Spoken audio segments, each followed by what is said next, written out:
The Patriot. The Patriot is one of the best known poems by the 19th century English poet Robert Browning. It is written in the form of a dramatic monologue in which the narrator talks to himself in a dramatic way. His monologue reveals the story of a man who was once idolized by people as a great hero and is now being taken to the gallows for his actions. Today, he is going to be executed in front of the public for a crime which he says he has not committed. The poem ends on a positive note when he expresses hope that when he reaches heaven after his death, God will save him and he would be given proper judgment for his actions. The Patriot is a poem comprising 6 stanzas of 5 lines each. The rhyming pattern is A-B-A-B-A. It is a dramatic monologue, which is a literary device in which a character expresses his feelings in front of the audience in order to reveal what he actually thinks or feels. The poem has political overtones as the major theme depicts the rise and fall of leaders in politics. Let us start the poem. It was roses, roses all the way, with myrtle mixed in my path like mad. The house roofs seemed to heave and sway. The church spires flamed, such flags they had, a year ago on this very day. The first stanza is an elaborate description of how the poet is welcomed back with joy and excitement by all the townspeople. His path is filled with roses and myrtles, which show love, respect, and honor being showered on the patriot by the people of the town, who have climbed onto their roofs to get a glimpse of the patriot and welcome him home and showcase their gratuity. This creates an imagery of the house itself moving and swaying with the weight and shouts of the people. Even the church spires were decorated with fiery colored flags. This gives the reader an idea of the grand celebrations that were going on. In the last line, the poet discloses to the reader that these events occurred on this date exactly a year ago, and this was how he was welcomed in this town. The air broke into a mist with bells. The old walls rocked with the crowd and cries. Had I said, "Good folk, mere noise repels, but give me your son from yonder skies," they had answered, and afterward, what else?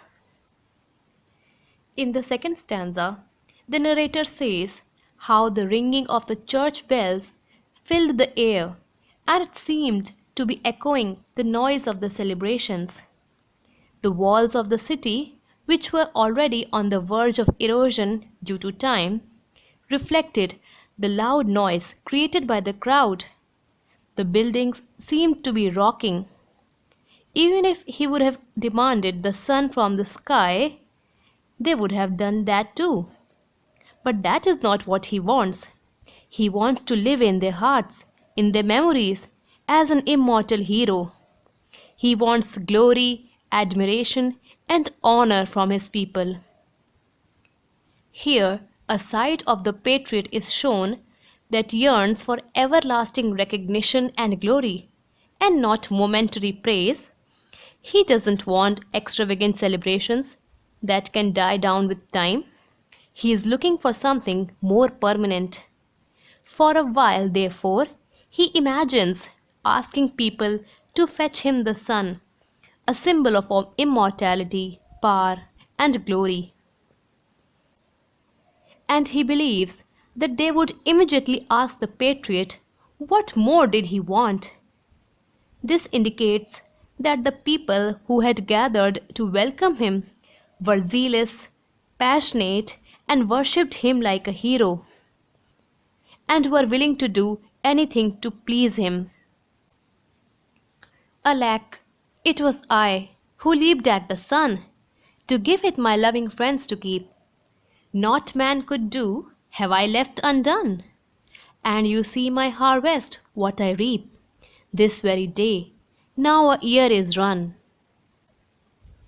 In the third stanza, we find a change in the situation of the patriot from the past to the present. The patriot says that though he had asked the townspeople to get him the sun, in the end it was he who jumped for it and got it for the people whom he calls his beloved friends.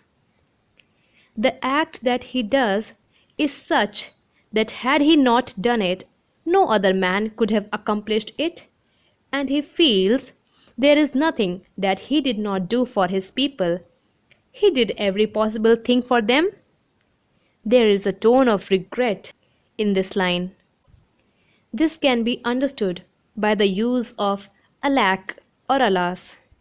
Also, the last two lines indicate that the patriot mourns about how his deed has been repaid by the people.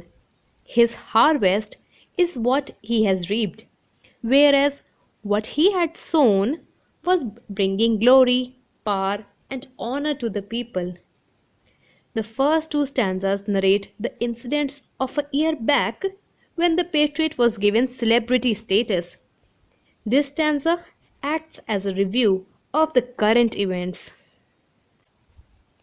There's nobody on the housetops now, just a palsied few at the windows set. For the best of the sight is all allow at the shambles gate, or better yet, by the very scaffold's foot I trow. In the fourth stanza, the speaker says that there are no more people on the rooftops trying to catch a glimpse of the patriot. Only a few crippled persons can be seen at the windows. The patriot speaks in a sarcastic tone at this point and says that this is because the best sight is at the gate of the gallows. In this stanza, a contrast is drawn between the time when the rooftops were heaving with people celebrating the patriot's deed and the current scenario where the people are gathered near the gallows and not on the streets to see the patriot being punished.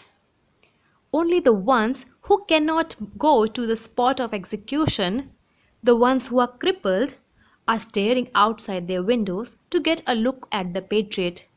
He knows that they will be found not on the roofs but on the site of execution, or better still, at the foot of the gallows. This stanza shows the change in Patriot's fate, that he is being taken to be executed. I go in the rain, and more than needs, a rope cuts both my wrists behind, and I think by the feel my forehead bleeds, for they fling, whoever has a mind, stones at me for my ears' misdeeds. In the fifth stanza, the poet has used the sad imagery of the patriot walking in the rain, heading towards the gallows. His wrists are tied behind his back with a rope so tightly that it cuts through his skin.